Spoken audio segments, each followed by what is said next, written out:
Hey fam, welcome back. If you thought the franchise couldn't possibly top itself in messy moments, think again. Tonight's lineup is absolutely wild. First up, Darcey and Georgi's trip to Bulgaria spirals into disaster with family tears, awkward arguments, and Georgi's mom warning their marriage might be in serious trouble. Meanwhile, Andrei and Elizabeth are back at it, this time putting Loren and Alexei on blast for trash-talking behind their backs. Let's just say the word jealous gets thrown around a lot. Then, Kimberly Menzies shocks everyone by actually siding with her ex, Usman, while slamming Cortney for leading him on. Who saw that alliance coming? Also, rumors are swirling that Pedro Jimeno could be joining the next season of Hunt for Love. Could Chantel's ex really be about to step back into the spotlight? Fans are buzzing. And if that's not enough, Jasmine's baby drama takes a jaw-dropping turn, with whispers that Gino's name might actually be on her daughter's birth certificate, despite her romance with Matt. Messy doesn't even begin to cover it. And finally, Brandon and Julia pull the ultimate curveball by announcing their pregnancy mid-season, totally spoiling their own fertility storyline. But maybe it was all part of the plan. We'll break it down. So grab your popcorn, buckle up, and don't blink, because we're diving into all the chaos you crave. Trust me, you won't want to. Family dinner in Bulgaria turns into a reality TV nightmare, and Georgi is calling Darcey out like never before. Darcey Silva and Georgi Rusev, the fiery duo from 90 Day Fiancé Happily Ever After, just tried to blend family visits with romance abroad, but instead of smooth sailing, it ended in tears, tension, and a very public scolding.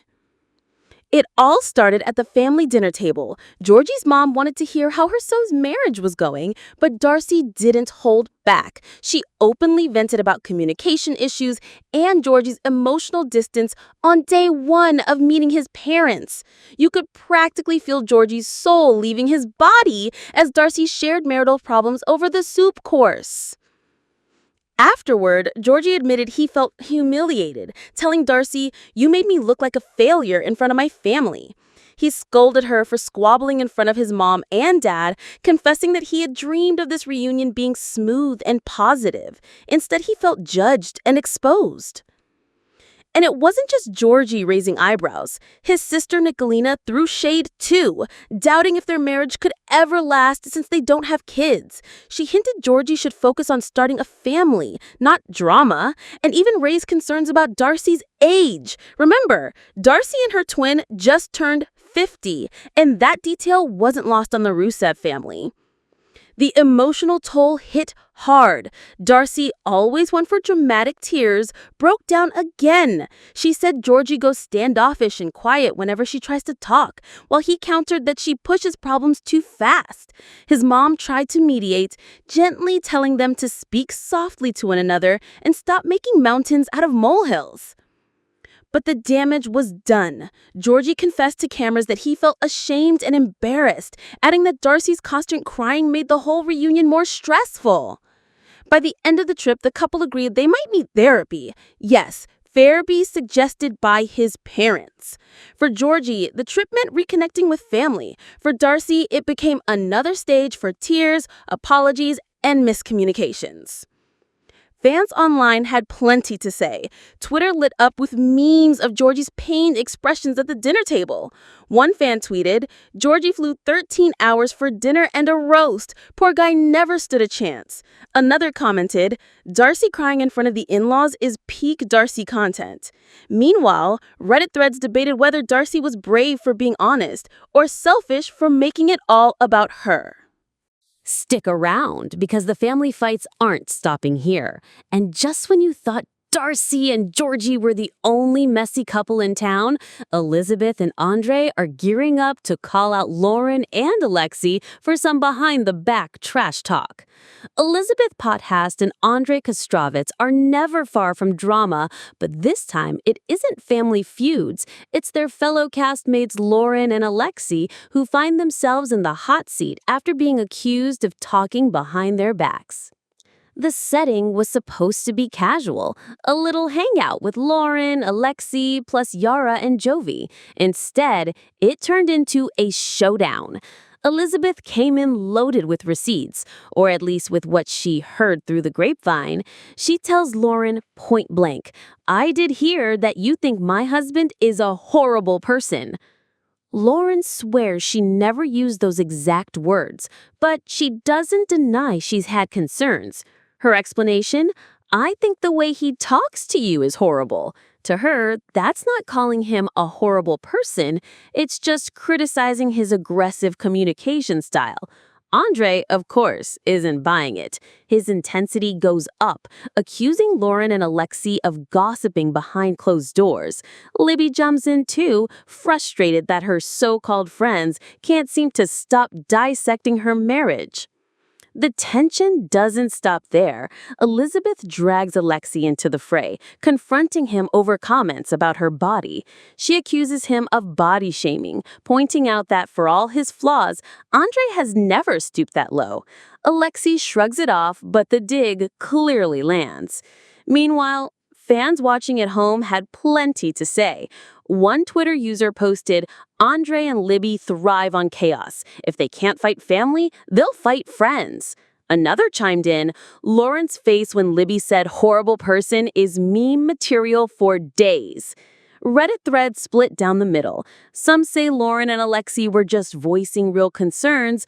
Others argue Elizabeth is right to defend her husband, no matter how controlling he seems.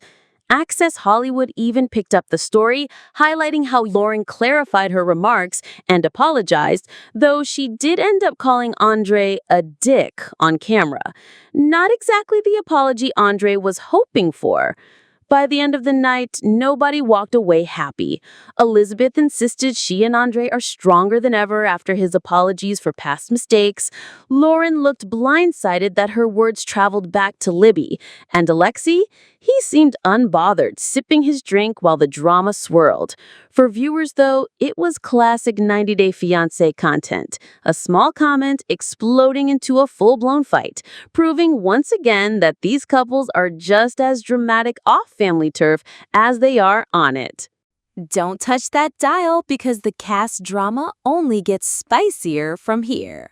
Up next, Kimberly Menzies shocks everyone by siding with her ex Usman and taking aim at Cortney in a messy love triangle showdown.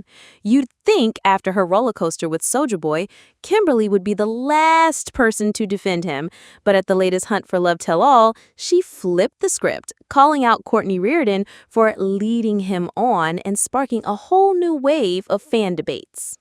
When asked about Cortney and her back and forth with Usman, Kimberly first gave a compliment, calling Cortney a beautiful woman. But then she twisted the knife, saying bluntly, "I do feel you got him on." Translation, Kimberly believes Cortney strung Usman along instead of being upfront about her lack of interest. Usman jumped at the lifeline. For once, he and Kimberly were on the same page. He agreed, saying he wanted closure and felt Cortney wasted his time. Kimberly piled on, adding that Cortney should have just been direct instead of dancing around the truth. But let's not pretend Kimberly gave Usman a free pass. In true Menzies style, she slid in some shade too. She admitted, "I know who Usman is, and Usman plays a lot of games." Ouch! She essentially called him out for manipulating women, even while defending him in this particular triangle. Colt Johnson, never want to stay quiet, joined the pile-on too. He called Usman a sugar baby, accusing him of stringing women along for money and fame. Talk about everyone airing dirty laundry on stage. Fans couldn't believe what they were watching. Kimberly, once heartbroken by Soulja Boy, now defending him? Twitter lit up instantly.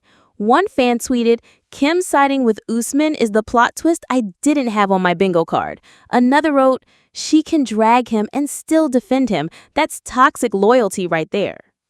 Over on Instagram, fan pages reposted clips of Cortney's stunned reaction.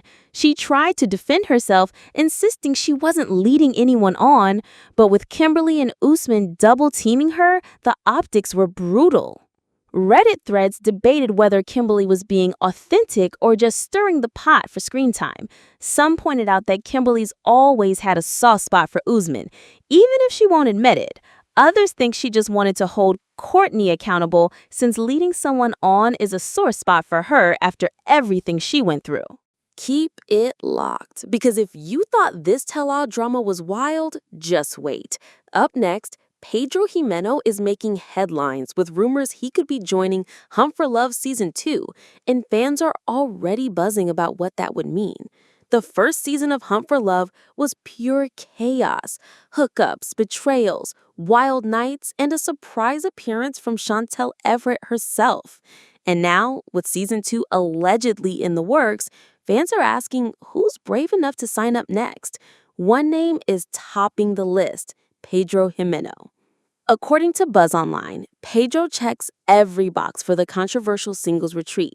He's newly single, navigating messy dating rumors, and still carrying the baggage of one of the most talked about breakups in 90 Day Fiancé history. His ex, Chantel, stirred the pot in Season 1 by trying to move on, and it left fans begging for Pedro's turn in the hot seat. Speculation kicked into high gear after Pedro dropped an Instagram story reacting to Chantel's stint on the show. In it, he made it crystal clear: "I was never the problem."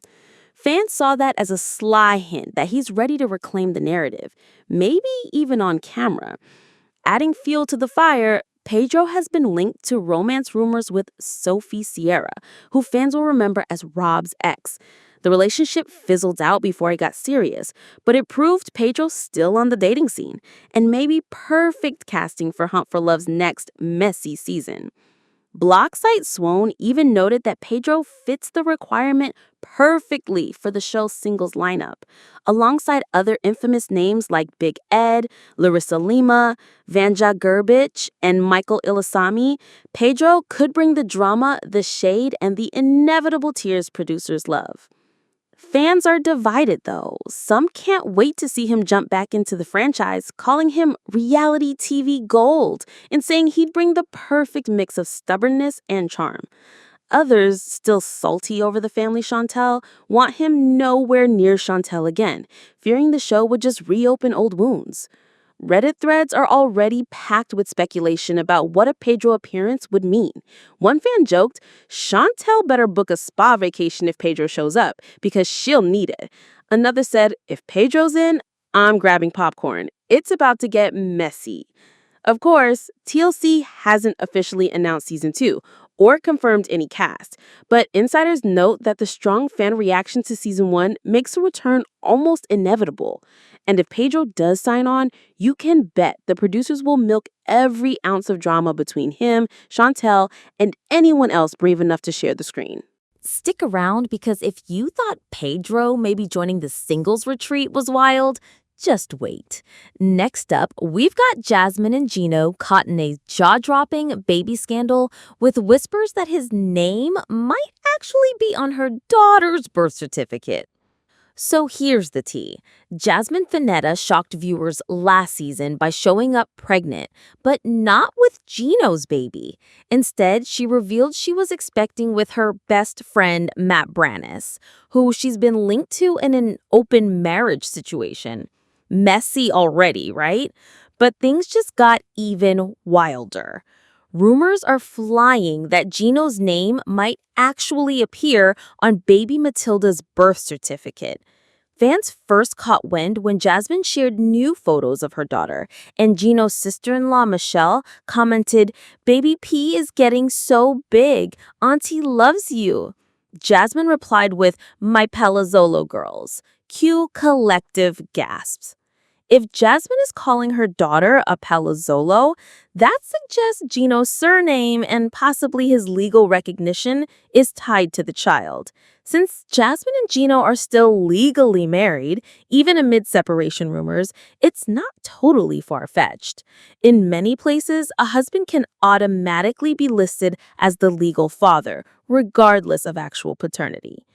Fan bloggers quickly jumped in, with one popular account posting, "Is Yino on the birth certificate of Jasmine's baby by her boy toy Matt because Yino and Jazzy are still married?" The post sparked a wildfire of speculation across Reddit and Instagram. Some fans think Jasmine is trolling, stirring the pot to keep her storyline relevant. But others believe it's entirely possible that because she's still married to Gino, his name ended up on the legal paperwork by default. That would mean he's financially responsible, whether he likes it or not. Meanwhile, Jasmine has been flaunting her connection to Matt online, posting cozy photos and calling him her baby daddy, but still refusing to clarify her divorce status with Gino. She's walking a fine line, keeping Matt in the picture for romance, but not letting go of Gino legally, which could explain this bizarre certificate drama. Gino, for his part, hasn't said much publicly, but fans know he was devastated when Jasmine's pregnancy news first broke. He accused her of cheating under the guise of an open marriage, and he seemed blindsided by her baby announcement at the tell-all. Now, if his name truly is on Matilda's birth certificate, that devastation could come with a whole new set of legal and financial headaches. Fan reactions? Savage. One Twitter user wrote, "Only Jasmine could make her baby's birth certificate a plot twist." Another posted a meme of Gino holding his hat with the caption, "When you realize you just became a dad by default?" Over on Reddit, debates raged. Some argued it's just a ploy for screen time, while others genuinely believe Gino could be trapped in this legal mess. One commenter summed it up, "With Jasmine, nothing is impossible. This woman thrives on chaos." And just when you think this baby drama can't get any messier, keep it locked. Up next, Brandon and Julia drop a pregnancy announcement that completely spoils their own season storyline, and fans can't decide if it was smart or shady. For weeks, fans watched Brandon and Julia stress over whether they could even conceive. Julia, who has been candid about her fertility issues since The Last Resort Season 2, was shown on screen debating a surgical procedure to improve her chances of pregnancy. The stakes felt high. Would she take the risk, or was this the end of their baby dreams? But just as the season built to that drama, Julia and Brandon jumped ahead of the cameras. They posted happy photos confirming she's pregnant, effectively spoiling the very storyline playing out on TLC. Talk about a plot twist. Why the premature reveal? Fans think it was strategic. In the latest episode, Brandon was thrilled when doctors recommended a surgery that could boost Julia's odds. Julia, however, was hesitant. She's never been under anesthesia, and the idea of going through a procedure terrified her.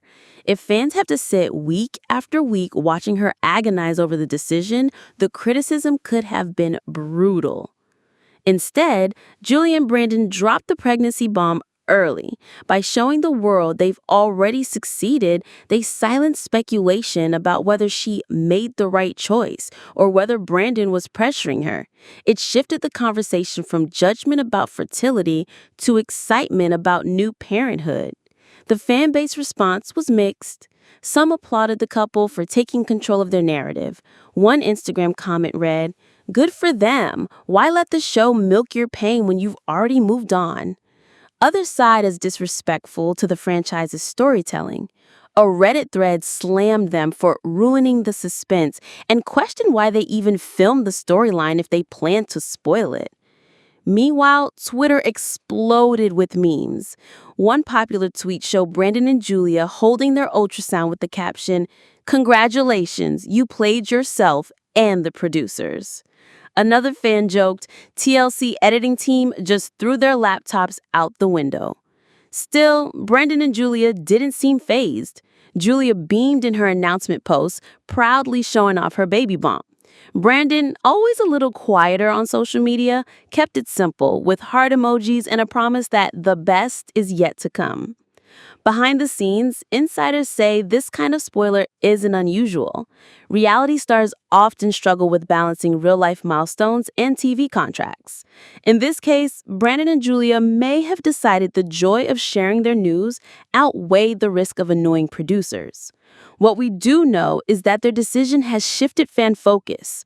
Instead of debating if their marriage can handle the pressure, people are now buzzing about their future as parents. Will Brandon's parents step in and try to control things again? Will Julia's outspoken personality clash with motherhood? And of course, will TLC rewrite the storyline to make the spoiler part of the drama?